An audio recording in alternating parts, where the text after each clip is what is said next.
Welcome to programming. আজকে যে প্রোগ্রামটা পাবলিশ করব সেটা হচ্ছে যে ইলেকট্রিসিটির series connection are parallel connection, এই দুটো কিভাবে কানেকশানটা থাকে, কোনটাকে সিরিজ কানেকশান বলে কোনটাকে প্যারালাল কানেকশান বলে সেটা আমি আজকে দেখাবো। আর এটা মেশিন দ্বারা কিভাবে series কানেকশানের resistance are parallel কানেকশানের resistance প্রোগ্রামিংয়ের দ্বারা কিভাবে বার করা যায় সেটাও দেখাবো। প্রোগ্রাম সেট করে রাখলে কোনো সার্কিটের রেসিস্ট্যান্স যদি থাকে, সেটা সিরিজ কানেকশানে যদি থাকে তাহলে ফাইনাল রেসিস্ট্যান্স যেটা হবে সেটার প্রোগ্রাম দ্বারা বার করা যাবে, আর প্যারালাল কানেকশানের রেসিস্ট্যান্সও প্রোগ্রামিংয়ের মাধ্যমে বার করা যাবে। এবার সিরিজ কানেকশান কোনটাকে বলে?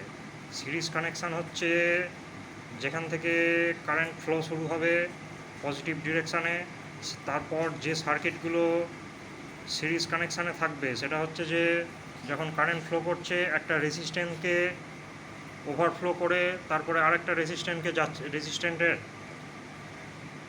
পজিশানে কারেন্ট পৌঁছাচ্ছে। প্রথমে যদি কারেন্ট কোনো নোডে ডিভাইড না হয় সেটাকে সিরিজ কানেকশান বলে, আর যদি কোনো নোডে কারেন্ট ডিভাইড হয়ে যায় তারপর আরেকটা রেসিস্ট্যান্টে পৌঁছায়। যখন ইনিশিয়াল ওয়্যার দিয়ে কারেন্ট ফ্লো করছে, তারপর কোনো নোড নেই, একটা ডিরেকশানই কারেন্ট ফ্লো করছে, ফ্লো করার সময় প্রথমে একটা রেসিস্ট্যান্ট পেলো, সেই রেসিস্ট্যান্ট ওভারকাম করে সেম ওয়্যার দিয়ে কারেন্ট ফ্লো করছে, তারপর আরেকটা রেসিস্ট্যান্ট পেলো, সেই রেসিস্ট্যান্টটা ওভারকাম করে তারপরে আবার একটা রেসিস্ট্যান্ট পেলো। এইগুলো হচ্ছে সব সিরিজ কানেকশান। কিন্তু ইনিশিয়ালি যখন কারেন্ট ফ্লো করছে, কারেন্ট ফ্লো করার সময় যে ইনিশিয়াল ওয়্যার আছে সেই ওয়্যারে কোনো নোড থেকে যদি কারেন্ট ডিভাইড হয়ে যায়, তারপরে দুটো রেজিস্ট্যান্টের মধ্যে কারেন্ট ফ্লো করে।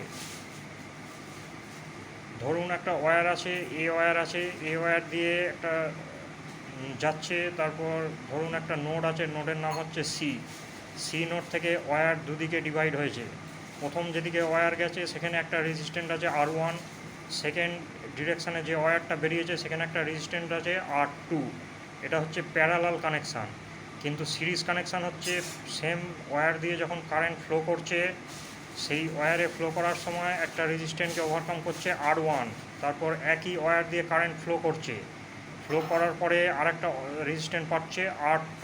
এখানে কারেন্ট কোনো নোডে ডিভাইড হওয়ার পরে রেজিস্ট্যান্টকে ওভারকাম করছে না, একটা ওয়্যার দিয়ে কারেন্ট ফ্লো করার সময় একই ওয়্যারে দুটো রেজিস্ট্যান্টকে ওভারকাম করছে, R1 R2। এটা হচ্ছে সিরিজ কানেকশান। এবার এর ক্যালকুলেশানটা কীভাবে করতে হবে? সিরিজ কানেকশানের যখন রেজিস্ট্যান্ট আমি বার করব, আমি ফাইনাল রেজিস্ট্যান্টটাকে ধরে নিচ্ছি ক্যাপিটাল R। তাহলে যে রেজিস্ট্যান্ট দুটো ওয়্যারের মধ্যে আছে সে দুটো আমি ধরে নিচ্ছি R1 R2। তাহলে দুটো রেজিস্ট্যান্ট যখন ওভারকাম করছে দিয়ে যে ফাইনাল রেজিস্ট্যান্টটা হবে সিরিজ কানেকশানের ক্ষেত্রে, সেই রেজিস্ট্যান্টটা capital R equal to R1 plus R2। কিন্তু প্যারালাল কানেকশানের ক্ষেত্রে যদি আমি নামগুলো একই থাকে, ফাইনাল রেজিস্ট্যান্ট ক্যাপিটাল R, দুটো ওয়্যারের রেজিস্ট্যান্ট যে রেজিস্ট্যান্ট দুটো প্যারালাল কানেকশানে আছে R1 R2, তাহলে প্যারালাল কানেকশানের ক্ষেত্রে যে রেজিস্ট্যান্টগুলো ফাইনাল রেজিস্ট্যান্টটা হবে সেটা হচ্ছে capital R equal to 1/R1 plus 1/R2। Capital Rটাও রেসিপ্রোকাল থাকবে, 1/R থাকবে, 1/R equal to 1/R1 plus 1/R2। এটা হচ্ছে প্যারালাল কানেকশানের ক্ষেত্রে ফাইনাল রেজিস্ট্যান্ট।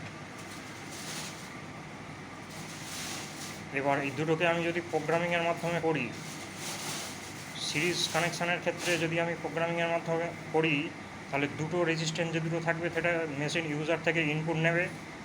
আমি প্রথমে যে কোডটা লিখব, A equal to int first bracket open input first bracket open close first bracket close, B equal to int first bracket open input first bracket open close first bracket close. যে দুটো resistant machine receive করবে সেটা A R B ভেরিয়েবলে store হবে।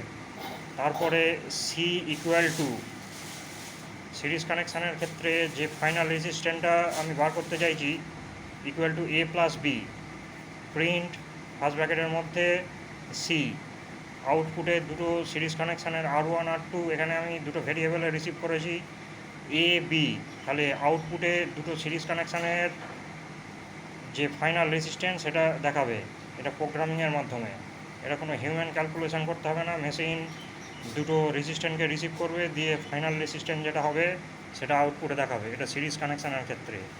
Are parallel কানেকশানের ক্ষেত্রে একইভাবে আমি দুটো রেজিস্ট্যান্টকে রিসিভ করব, A B, A equal to int input, B equal to int input.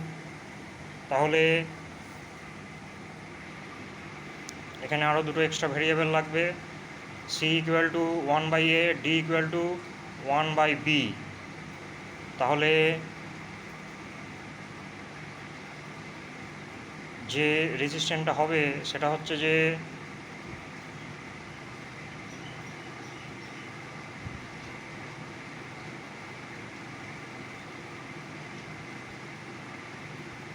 E equal to C plus D. এবার ই যেটা বেরোবে সেটাই হচ্ছে যে 1/r প্যারালাল কানেকশানের ক্ষেত্রে। তাহলে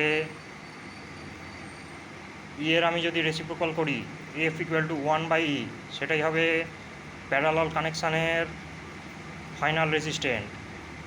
এটা হচ্ছে প্যারালাল কানেকশানের ক্ষেত্রে প্রোগ্রামের আউটপুট। এটাই হচ্ছে আজকের ভিডিও। যদি কোনো ডাউট বা কোয়ারি থাকে কমেন্ট অবশ্যই লিখতে পারেন। সঙ্গে থাকবেন, ভবিষ্যতে আরও ভিডিও পাবলিশ করব।